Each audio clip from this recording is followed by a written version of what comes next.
గండికోటలో inter విద్యార్థిని హత్య case mystery ఇంకా కొనసాగుతూనే ఉంది. హత్య జరిగిన రోజు ఆ ప్రాంతానికి వచ్చిన 250 వాహనాలు ఎవరివి, ఎవరెవరు అక్కడకు వచ్చారనే కోణంలో దర్యాప్తు చేస్తున్నారు.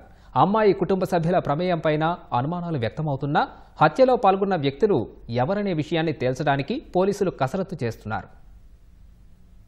కడప జిల్లా గండికోటలో ఈ నెల 14న హత్యకు గురైన ఇంటర్ విద్యార్థిని కేసును ఛేదించడానికి పోలీసుల దర్యాప్తు ముమ్మరంగా సాగుతోంది. శనివారం కూడా మరోసారి క్లూస్ టీం, ఫోరెన్సిక్ నిపుణులు హత్య జరిగిన ప్రదేశానికి వెళ్లి ఆధారాల కోసం పరిశీలించారు. అక్కడున్న సీసీటీవీ దృశ్యాలను క్షుణ్ణంగా అధ్యయనం చేస్తున్నారు. ఇప్పటికే ప్రియుడు లోకేష్ పాత్ర లేదని పోలీసులు తేల్చేసినా అతనిపై విచారణ కొనసాగుతూనే ఉంది. హత్య జరిగిన రోజు వారిద్దరినీ వెతుక్కుంటూ అక్కడికొచ్చిన అమ్మాయి సోదరుడు సురేంద్ర గండికోటకు వెళ్లి 25 నిమిషాల పాటు ఉన్నట్లు పోలీసులు నిర్ధారించారు. 25 నిమిషాల సమయంలో అతను ఏం చేశాడనే కోణంలో ఆధారాల కోసం పోలీసులు ప్రయత్నిస్తున్నారు. ఈ నెల 14న వివిధ ప్రాంతాల నుంచి గండికోటకు పర్యాటకులకు చెందిన 250 వాహనాలు వచ్చినట్లు పోలీసులు గుర్తించారు. ఆయా వాహనాల్లో కుటుంబ సభ్యులతో ఎన్ని వాహనాలొచ్చాయి, యువత ఎన్ని వాహనాల్లో వచ్చారు, పిల్లలు బైక్లపై వచ్చినవి ఎన్ని అనే అంశాలపై ఆరా తీస్తున్నారు. వచ్చిన పర్యాటకుల్లో అల్లరి మోకలు, గంజాయి బ్యాచ్, రౌడీ షీటర్లు ఎవరైనా ఉన్నారా అనే కోణంలోనూ దర్యాప్తు చేస్తున్నారు.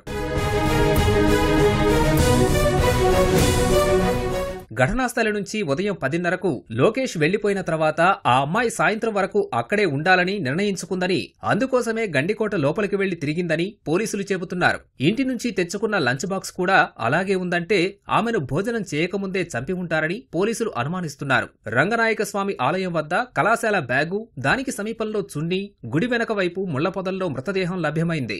ఎవరు హత్య చేయించినా కిరాయి హంతకులు, అల్లరి మోకలతోనే హత్య చేయించి ఉంటారని పోలీసులు ప్రాథమికంగా అంచనా వేస్తున్నారు.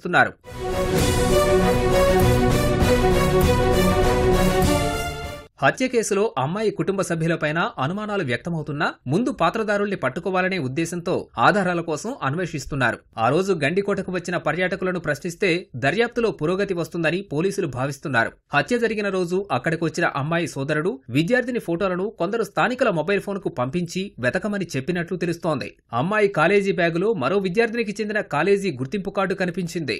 ఆ కార్డు ఎందుకు ఉందనే దానిపై పోలీసులు ఆరా తీస్తున్నారు. అన్ని కోణాల్లో దర్యాప్తు చేస్తున్నామని పోలీసులు చెబుతున్నారు. తమ కుమార్తెను తామెందుకు చంపుకుంటామని కుటుంబ సభ్యులు ప్రశ్నిస్తున్నారు. విచారణ కోసం ఎక్కడికి పిలిచినా సహకరిస్తామని చెబుతున్నారు. మరోవైపు ఘటన జరిగిన ప్రాంతం అసాంఘిక కార్యకలాపాలకు అడ్డాగా మారిందని ప్రజా సంఘాలు, పౌర హక్కుల సంఘం నేతలు ఆరోపించారు. త్వరితగతిన నిందితుల్ని పట్టుకోవాలని డిమాండ్ చేస్తున్నారు.